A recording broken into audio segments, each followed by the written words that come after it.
Avertissement. Cette émission aborde la santé mentale avec respect. Elle ne remplace pas l'aide d'un professionnel. Si le contenu fait écho à votre vécu ou affecte votre bien-être, des ressources et des spécialistes sont disponibles pour vous aider.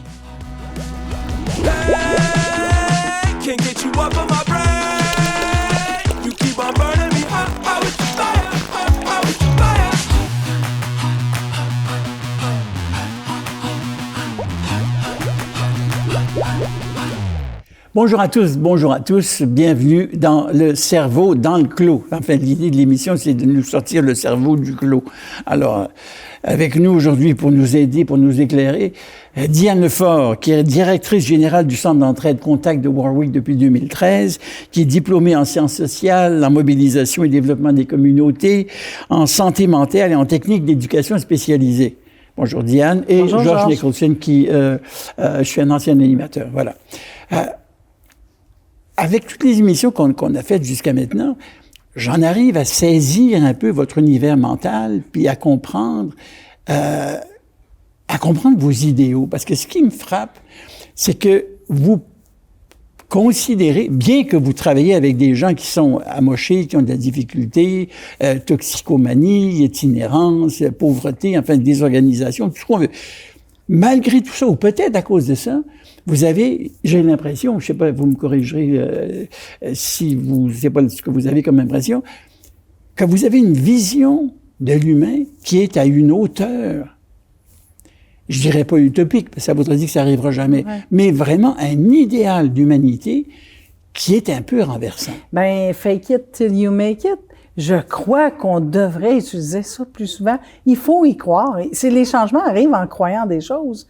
Tu sais, le premier gars qui a dit « Hey, on va sur la Lune, Galilée, avec la Terre. » Tu sais, il y a des gens fous qui ont pensé à quelque chose puis qui l'ont poussé, puis il y a eu un effet de contamination. Fait que je me dis, pourquoi on pourrait pas arriver à des idéaux de vie, de fonctionnement dans la société? Il faut juste contaminer puis y croire tellement, juste sans que ça arrive, parce que ça peut arriver. On peut faire tellement de belles affaires. Okay. Collectivement, on peut faire des belles affaires. Mais comme vous venez pas de prouver, mais de démontrer exactement ce que je voulais dire, et ça nous amène aujourd'hui, notre sujet, ça va être le logement. Le logement, c'est généralement qu'on ait une maison de 50 pièces avec 2 piscines, 14 garages et 10 chars, ou que ce soit un appartement. Petit logement, c'est à rue Panet. Ou mon petit logement, c'est à rue Panet, avec je viens de poser les pieds quand il n'y a pas de neige. C'est un logement. Oui. OK. Mais là, la façon dont si je projette à partir de ce que vous pensez, enfin, ce que je perçois comme votre pensée, c'est que vous voyez le logement comme un droit. Oui. On pourrait penser que c'est un droit acquis ou que c'est un privilège. Autrement dit, un droit, c'est quelque chose qui nous est dû. Ouais. Un privilège, c'est quelque chose qu'on nous offre, qui n'est pas nécessairement pour tout le monde. Et le logement, ben forcément, il faut avoir un toit. Ouais. Mais il faut être couvert, il faut être sûr de ne pas geler, surtout quand on habite le Québec. On veut pas laisser le monde dehors. Mais le logement, c'est quelque chose que les gens se mettaient dans la caverne au début. Après ça, ils ont bâti des huttes, puis ils ont bâti des yurts, puis ils ont bâti des tipis, ils ont mis des cabanes en bois rond, c'est bon, etc., jusqu'à aujourd'hui. OK. Mais ce droit... Je vais prendre mes notes, vu qu'on parle du logement. Ouais, mais ce droit, chaque humain se le procure d'une façon ou d'une autre. Il va se cacher en dessous d'un arbre, où il va aller... Les petits oiseaux qui se mettent en plein hiver, quand il fait moins 40 puis qu'il y a des vents à tuer les bœufs, ils vont dans leur petit nid, ils sont organisés. Ouais. Autrement dit, l'instinct de survie fait qu'on va se protéger. Mais de là à ce que ce soit un privilège, là c'est là où je me dis, mais est-ce que tout le monde a ce droit d'avoir une espèce d'établissement où sa vie est protégée? Ben moi, je crois que ça devait être un droit et non un privilège. C'est pas un privilège là, de s'abriter. Là. C'est un droit fondamental. Sauf que dans la Charte des droits, ils mettent ça plutôt comme, puis je l'ai inscrit, je suis allée fouiller et dire, hey, la Charte des droits, c'est-tu un droit fondamental? Ils ont dit que non, mais il y a des chartes, il y a certains articles qui disent qu'il faut pas que ça soit une pratique injuste, il faut pas que ça soit abusif non plus, puis tout le monde a le droit d'être dignement protégé. Fait que c'est la dignité, pas être abusif, mais c'est pas un droit fondamental. D'où mon idée de privilège. Oui, mais c'est écœurant de penser que c'est un privilège. Tu sais, on vit au Québec, dans l'Amérique du Nord, il fait froid, il fait des moins 40, ça devrait être un droit fondamental. Puis c'est malheureux parce que, tu sais, si on en repense à l'époque des rois, qui avaient toutes les terres, puis là, il y avait des fiefs, puis là, le monde cultivait pour lui, il devait donner soit un mouton, de la chasse, etc. Il y avait vraiment une dominance. Puis là, je trouve qu'elle existe encore beaucoup, la dominance, puis ça met du monde tellement vulnérable, mais tellement vulnérable. On devrait prendre ça comme... Mais puisque vous avez ouvert la porte au passé, le prince, le duc, le baron, le n'importe quoi, il y avait son château, il y avait les gens qui vivaient autour, puis il y avait les gens qui avaient des terres autour, puis les autres, qui apportaient du blé, un peu comme les seigneurs au Québec, là, qui apportaient le blé, puis ils faisaient mot au moulin, qui était de la propriété du seigneur. Mais dans cette société, dans cette organisation sociale, il y avait les privilégiés. Autrement dit, madame la duchesse n'était pas habillée comme la fille dans le champ qui accouchait puis qui continuait à battre elle accouchait entre 2 cochons, puis elle finissait sa job après, là. Ouais. Non, mais, donc, il y avait mais le Seigneur c'était sa fonction de protéger, de s'organiser pour que les gens survivent.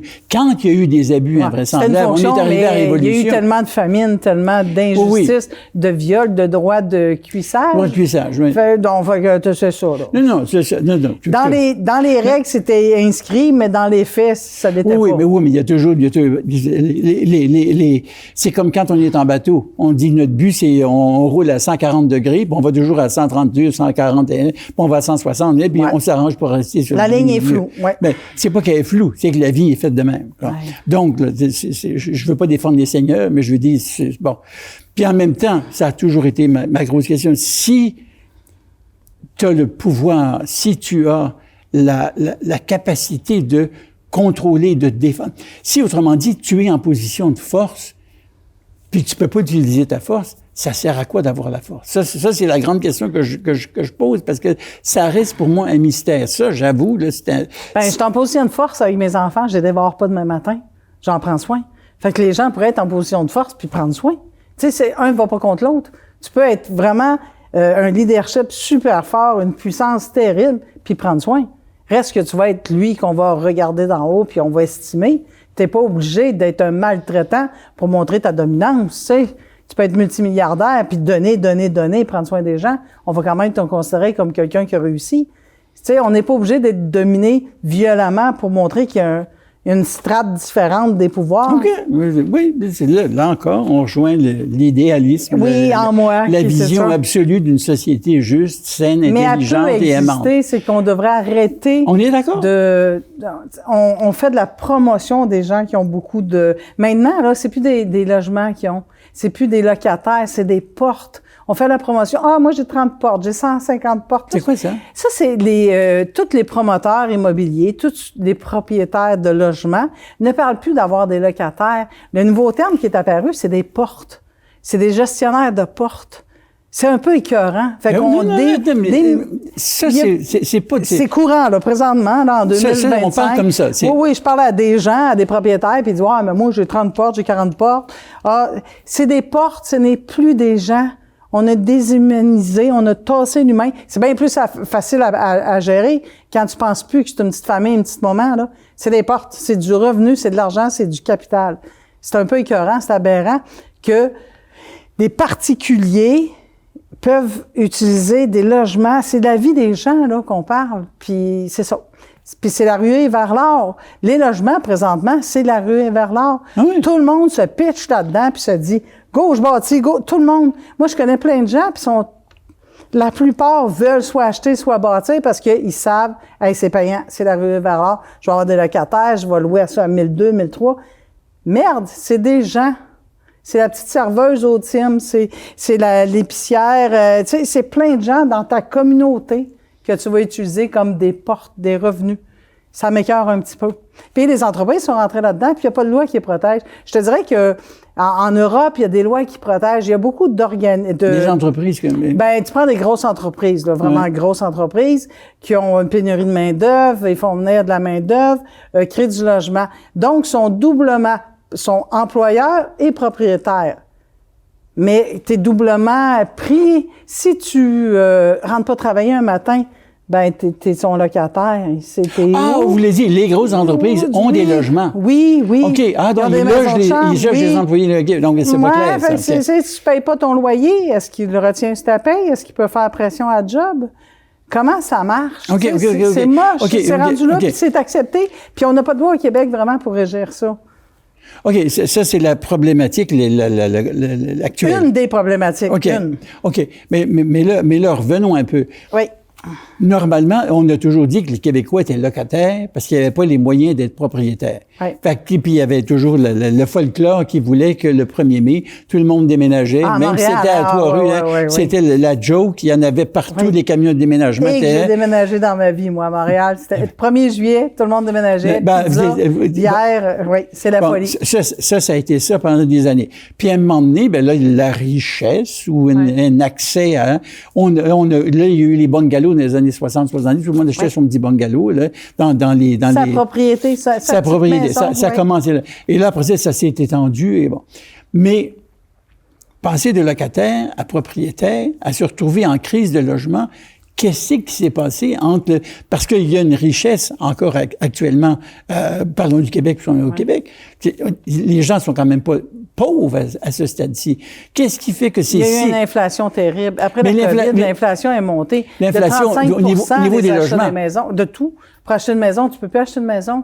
Juste ma maison à moi, elle a doublé, triplé en moins de 10 ans. Le prix, je pourrais plus l'acheter aujourd'hui, ma maison. J'ai pu l'acheter en 2016. Mais aujourd'hui, tu me dirais, rachète ta maison, oublie ça. J'ai pas les moyens. Pourtant, je suis directrice, j'ai un bon salaire. Je ne pourrais même pas acheter ma maison.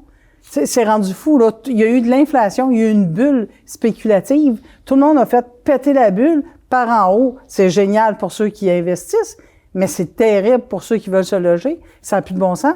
Hey, un loyer à 400-500$, c'est rendu 1 200. T'imagines-tu, tu travailles, mettons, je sais pas, je prends souvent Tim, mais je prends ça peut être... n'importe où. T'es au service, à la clientèle. Même un enseignant qui a un salaire... un enseignant, déjà, est moins pire, mais des salaires de 17$ de l'heure. Comment tu fais pour payer ton loyer à 1100? Comment tu fais? Fait que là, tu es obligé de garder un conjoint, une coloc. Tu es obligé, tu es pris à travailler en équipe avec quelqu'un. Imagine, ton mari est violent, tu veux te séparer. C'est parce que tu as beau faire 40 heures semaine, ton salaire minimum... Si tu veux te loger puis manger, il faut que tu aies un mari. Ça fonctionne pas. C'est ça fonctionne plus. On rend les gens vulnérables encore plus vulnérables, puis on n'a plus le droit de rien faire. Il y a beaucoup de logements, moi je suis là-dedans, les gens me disent, j'ai pas le droit de peinturer, j'ai pas le droit de mettre de cadre, j'ai pas le droit de chat, j'ai pas le droit de chien. C'est très, très, très contrôlé l'environnement des logements maintenant. Je comprends, il y a eu toujours des désastres que le monde foutait le bordel d'un logement, mais reste que c'est un être humain. Puis toutes les stigmatisations, les stéréotypes, tu sais, on a beaucoup de préjugés. Ah, il est sur l'aide sociale, tu veux pas laisser de logement, t'es sûr que tu vas avoir du trouble. Ah, il est ici, je veux pas laisser de logement. On a beaucoup, beaucoup de préjugés. On a même ses enfants. Il y a tellement de blocs qui se construisent, c'est pour les personnes de 50 ans et plus. Voyons donc. On n'a pas le droit de faire de l'enregistre. Tout le monde a le droit de se loger. Non, ils veulent des 55 ans et plus tranquilles. Fait on choisit, et il n'y a pas de norme au Québec qui dit « Hey, on va arrêter ces niaiseries-là ». Puis les logements sociaux, je crois que Victoriaville en a construit beaucoup qui sont avantageux. C'est 20% en moins de la valeur du marché. Fait que Victoriaville a poussé beaucoup. 20% en moins du marché, mais donc c'est 100 000, il y avait quasiment 80 000. Oui, ou c'est 1100 par mois, ça tombe à 800-900 par mois pour un 4,5. C'est pas grave. Mettons que tu peux payer ton Internet et ton hydro. Ton frigidaire n'est pas plein, mais t'es moins égorgé vif, c'est ça. Mais c'est plate parce que si on est rendu à dire que c'est des logements abordables à 800-900$, ben où est-ce qu'on va? C'est pas abordable du tout. Et là, la crise du logement, en fait, que on a dit, OK, on débourre, ah ouais, plein de zones blancs, zones ci, ah ouais, on construit. Il y a eu une ruée vers l'or des entrepreneurs. Tout le monde a voulu construire, faire de l'argent, mais ils n'ont pas dit on va construire, faire de l'argent pour des loyers à prix modique, c'est tous des loyers chers. Mais tout le monde veut s'enrichir. Ben, tout le monde veut s'enrichir. Fait que ce qu'on fait, la gentrification, le déplacement des masses. Fait qu'on fait juste tasser les plus pauvres plus loin, mais plus loin où? Plus loin où, c'est ça? Puis on amène d'autres mondes, puis on dit, il y a une crise du logement, un manque de logement. T'abrites pas ton monde, tu fais juste déplacer les gens. Drummond à Victo, de Victo vers Warwick, tout le monde se déplace. Mais maintenant, Diane, même les gens qui se déplacent, qui quittent Montréal, où qu'on aille, prenons Warwick, il y a un loyer normal à Warwick. 1100, 1200. Ben oui, mais 1100, 1200, on est à Warwick, là, on n'est pas, même pas à Victoriaville, on n'est même pas à Trois-Rivières, même pas à Montréal. Puis c'est 1100, 1200. Oui. Ben oui, mais vous avez parlé de spéculation, pour faire monter. Ça a parti de où? C'est venu comment? Autrement dit, essayons de comprendre d'où c'est parti pour essayer de trouver les remèdes pour pouvoir arrêter ça. Et la responsabilité du gouvernement, est-ce que le gouvernement qui dépend d'une économie qui est toujours en péril. Ah ben oui, toutes les à ce villes, moment-là, oui. tout le monde va dire, ben là, si on taxe ou si on impose des choses et tout, on va perdre des gens. Oui. C'est comme la fameux libre-échange. Hein? On fait fabriquer nos affaires en Chine, ça coûte pas cher, mais finalement, les meubles qui se faisaient à Victoriaville ou à Drummondville et tout, il n'y a plus d'usine de toutes les chaudière. municipalités fonctionnent en disant, wow, c'est une année record, on a fait tant de millions, la construction va bien. Si la construction va bien, tout va bien. Oui, mais si la construction va bien, mais je veux dire, si en même temps on contrôle plus les prix qu'on met sur la construction. Ils contrôlent plus. Mais est-ce que c'est parce que, ben là, je me fais l'avocat du diable, est-ce que c'est parce que les matériaux et parce que les employés, parce qu'on veut qu'il y ait des bonnes jobs, qu'on veut être bien payés, fait que donc les gens de la construction, les matériaux, on sait que depuis la pandémie, ça a le dos large, la pandémie, ça a plus de bon sens, mais que là, c'est à cause de ça que c'est tellement plus cher, puis il y a plus de main-d'œuvre. On prend tout ça pour pouvoir gonfler les prix au maximum, sans gonfler suffisamment ce qu'il y a en dessous, puisqu'on n'arrive plus à payer les choses. Est-ce que c'est finalement simplement du gros capitalisme sale? C'est du gros capitalisme sale, oui. Puis comme tu disais, la COVID a le dos large. On prend la COVID pour dire, oui, mais il y a l'inflation. Non, jamais autant que l'inflation des logements, jamais autant que le prix des maisons, ça n'a pas d'allure. Ça l'a monté. Plus qu'il y avait de demandes, plus l'offre c'était terrible, les prix. Puis ça se poursuit, là. Tu sais, si tu vas à Toronto, Vancouver, c'est plus achetable, Montréal, c'est plus achetable. Donc, ça se propage, là. On fait de la gentrification, on déplace les masses, on fait juste déplacer les masses parce que le monde spécule.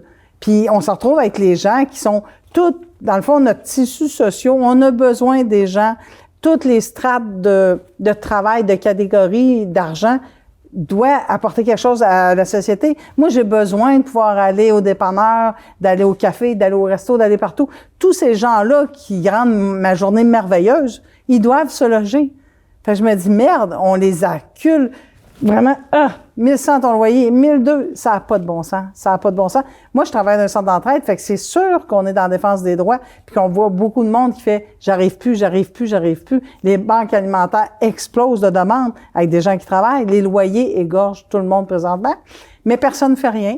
Puis, on valorise beaucoup tout le côté capitaliste de dire « ben oui, propriétaire de logement, c'est le fun ».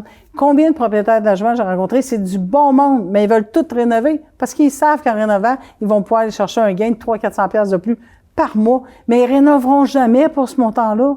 Tu sais, c'est pas vrai, là. Tu sais, excusez, c'est de la bullshit. Je sens qu'on exploite beaucoup le monde, malheureusement, puis sans prendre conscience que le monde, c'est ta communauté, c'est les amis de ta petite fille à l'école, c'est du monde que tu connais, c'est ta communauté que tu vas exploiter. Puis on construit aussi, tu sais, on a des patrimoines dans les villes, des zones qu'on dit, non, on va garder ça beau, la belle pierre, mais là, on construit, là, c'est débridé bien raide. T'en veux-tu des blocs, c'est tout du maudit plastique. Ah ouais, go, on construit. C'est cute, mais ça ne durera pas dans le patrimoine. Tu sais, je pense pas que dans 100 ans, on va dire « Wow! Les années 2026, ils ont fait de l'architecture vraiment... » Moi, j'appelle ça la soviétisation de l'architecture. Quand tu as une espèce c'est juste un building. Avant, c'était pour les poules. Là, maintenant, c'est pour le monde. C'est en plein ça. C'est moins beau, ben ils achètent ça à batch, là. Ça fait qu'ils font pas des maisons mais ça se vend belles. quand même 300-400 000 pièces, ça fait. Oui, mais tous les matériaux, fait qu'on a beaucoup de clabards de plastique noir, là, c'est la grosse mode. Fait qu'on va en avoir du clabard de plastique noir. Dans 20-30 ans, je ne sais pas comment ça va vieillir. Déjà, ça ondule au soleil puis c'est moins beau. Mais le plan d'urbanisme, je ne sais pas ce qu'ils font, là, je ne sais pas où ils sont où. Tu sais, ils empêchent tous les petits quartiers patrimoine de toucher à quoi que ce soit de leur fenêtre, mais laissent la construction de maisons noires. Tu sais, ça n'a pas de sens. Mais Diane, c'est parce que là, mon cerveau sort vraiment du clos. C'est complètement fou, cette situation-là. Parce qu'on ne voit pas comment on peut l'arrêter. Si le gouvernement intervient, Le gouvernement ne peut pas contrôler les individus, il ne peut pas contrôler l'industrie. Ils veulent pas parce que c'est l'économie, mais ils pourraient contrôler. Oui, mais s'ils contrôlent, à ce moment, l'économie va vraiment prendre un coup. Bien, si tout le monde le faisait en même temps, c'est juste ça. C'est qu'on est un petit peu truc-cuisme dans notre façon d'aborder le logement. C'est que certaines municipalités devraient mettre des barèmes de dire, tu construis, OK, sur tant de logements, j'en veux 30 c'est ça, à prix modique. On pourrait demander ça aux promoteurs. Mais si on demande ça aux promoteurs, ils vont aller construire ailleurs. Mais ça ailleurs, ça tiendrait debout aussi. Si partout on tiendrait debout, on dirait uniformément à travers le Québec, toutes les nouvelles constructions ont un pourcentage X de prix modique ou de la subvention au logement. On pourrait le faire. C'est la volonté qui est pas là. Tu sais, tu peux pas me dire, on va sur la Lune, on fait des nanotechnologies, on est super capoté. Tu peux parler au téléphone en marchant dans ta dent, il y a une petite micropuce. Mais on peut pas faire une loi pour mettre les loyers bas. Ben voyons donc. On met des lois pour toutes. Il y en a des projets de loi à tonnes. Mais cette loi-là, c'est compliqué. J'imagine les fonctionnaires. C'est tellement compliqué de mettre une loi pour standardiser un pourcentage de logements bas. Que c'est dur. Non. C'est qu'ils veulent pas. Personne se parle. Parlez-vous. Si tout le monde, toutes les municipalités disent 30 des logements bâtis à partir de 2026, c'est vraiment à prix bas. C'est fini là. Mais mon côté petit bourgeois se réveille ici. Là, puis c'est que... Tu vas perdre de l'argent dans ton investissement? Non, peut-être, mais je pense à... Si on met des logements à prix modique, autrement dit, par exemple, prenons le parc là, près de la Place des Arts. Comment ça s'appelait ça? Jeanne-Marc? Jeanne-Marc? Les habitations Jeanne-Marc. Bon. Maintenant, il avait fait des jolis logements et tout ça. Et puis là, c'était comme les gens à revenus modiques qui habitaient là. Les HLM. Les HLM. Donc, ça existe encore. Si on met des HLM, et prenons l'exemple extrême. On décide de faire des très beaux HLM. Il y a des parcs somptueux à Westmount.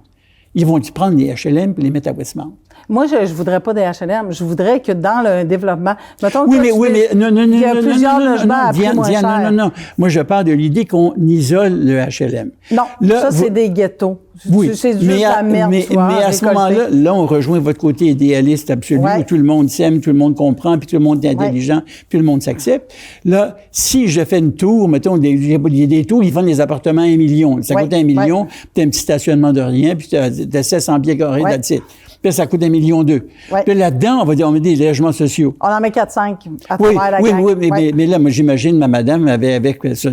Il y a du conformisme dans non, mais ce que je veux dire, c'est on mettre quelqu'un qui appartient pas, guillemets, à ta classe sociale. C'est écœurant. Oui, mais c'est écœurant, mais je veux dire, mais reste que tout à coup, tu vois entrer la madame avec son panier, comme on dit, qui a ses gros souliers pleins de boîtes qui montent, puis elle s'en va, hein. Il y a quelque part, c'est comme on a. Oui, mais je prends l'exemple de Westmount parce qu'on essaie. Puis de classe. Il y a des gens pauvres qui ont de l'éducation puis de la classe puis ils vont. On est d'accord. C'est pas tous les pauvres qui sont lettres puis les cheveux gras puis les bottes pleines de boîtes. Il y a du monde qui sont défavorisés monétairement, mais ils vont s'intégrer parce qu'on est conformistes. Si moi, tu sais, mettons que je suis très pauvre, tu m'amènes d'un vous parlez toujours de la contamination. Ils vont me contaminer. Moi, je vais dans un grand restaurant, tout le monde est chic, crée-moi, mes fesses vont être serrées, puis je vais perler parce que vous allez me contaminer.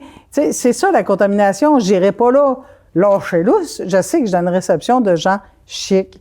Ben c'est pareil pour ceux qui iraient habiter dans une tour où le monde est chic. Ben il y aurait un petit peu de retenue. Ils sont pas fous, le monde. On n'est pas sans dessin. Il y aurait de la belle contamination. Tu sais, t'amènes un individu dans un tissu dit sain. C'est pas toujours sain être snob et riche, mais bref. Pour la société, oui. Fait que t'amènes un individu dans ce tissu-là. Il va prendre la couleur. C'est caméléon. Le survie va kicker, puis il va dire, gars, je vais saluer mes voisins poliment, puis je vais essayer de pas faire trop de bruit parce qu'il sait qu'il est dans un environnement comme ça, teinté de ce bon chic, bon genre-là. Puis si le monsieur ou la madame décide que, il me regarde de haut parce que je suis pas habillé comme eux autres, puis que j'ai pas les mêmes moyens qu'eux autres, puis ils savent que j'habite dans le bout du logement social, puis je vais les faire chier, ça peut aussi exister. Mais c'est pas un trait de personnalité qu'on peut donner à l'ensemble des personnes pauvres. Ça, c'est individuel. Non, je porte pas un jugement. La susceptibilité peut être dans les riches, dans les pauvres. Mais tu me suis? C'est pas sa pauvreté qui va dire, parce que je suis pauvre, j'ai vraiment des caractéristiques de comportement comme ça. Ben non. Tu peux être fin, intelligent, brillant, drôle, réservé, timide, agressif, puis trou de cul, puis riche aussi. Riche, c'est pareil, tu peux être trou de cul, agressif, oui, timide. d'accord. Fait que je me dis, on devrait pas les mettre dans un ghetto, mais dire 30 ou un chiffre X de ce qu'on bâtit va être des logements à prix abordable. Donc, dans un monde idéal, on voudrait que le gouvernement légifère pour imposer aux promoteurs immobiliers d'avoir au moins un pourcentage X de logements. Mais les gens, il y avait eu ça à Montréal, sur Sainte-Catherine. Le gars bâtissait un logement et tout. Il avait signé, c'était dans son contrat, comme quoi il y avait 20 je pense, de logements sociaux. Puis là, il a décidé qu'il n'en faisait pas. Puis là, la ville a dit, vous n'avez pas respecté le contrat. Puis ils ont mis une amende. Ça coûtait tellement pas cher, l'amende. Puis le gars, il s'est dit, regarde, fait que là, comment on s'organise pour que ce soit respecté? Que l'amende soit tellement salée. On a le pouvoir, c'est qu'on veut pas. Oui, mais si on met, à ce moment-là, il ne va plus construire ailleurs, puis il va arrêter de subventionner, puis je ne parle même pas d'enveloppe brune. Mais j'entends. Donc, on voudrait parler tout ensemble de la même voix en même temps. Il faudrait que toutes les municipalités décident d'un commun accord. Vous vivez vraiment au pays des unicornes. Oui, mais ça existe parce qu'on a mis plein de choses en place, qui est le pays des licornes. Le Québec, c'est un pays quand même avec un filet social fun. On a mis en place plein de trucs le fun. Garde des soins dentaires, on l'a mis en place. C'est-tu merveilleux? Puis il y en a qui pourraient chialer, mais non, c'est installé, c'est établi. Puis dans 10 ans, on n'en parlera même plus. Ça va faire partie de notre quotidien, qu'une partie de nos soins dentaires sont payés. Mais pourquoi ça serait pas pareil? On peut le faire. C'est juste d'arrêter de croire qu'il va y avoir des barrières, puis de dire, ouais, mais mon voisin ne le fait pas. Fais-les, puis contamine ton voisin, puis go, ça va devenir une norme. C'est comme un mensonge. Plus tu le répètes, tu deviens une vérité, ben ça va devenir un fait. Puis on éviterait de mettre en ghetto des gens qui sont un peu désorganisés, fatigués, épuisés. Si tu les mets ensemble, c'est sûr que la marde va pogner éventuellement. Tu sais, si tu les mets dans un tissu sain, ils vont apprendre, ils vont connaître. C'est des gens curieux, c'est des gens allumés. Ils vont se sentir mieux, ils vont se sentir bien. Arrêtons de séparer par strates. On n'est pas en Inde, là. Tu sais, on n'a pas toutes les catégories du vin, des castes. C'est un peu dégueulasse, là. Tu sais, c'est des intouchables, là. Arrêtons de faire ça au Québec. Arrêtons de faire ça.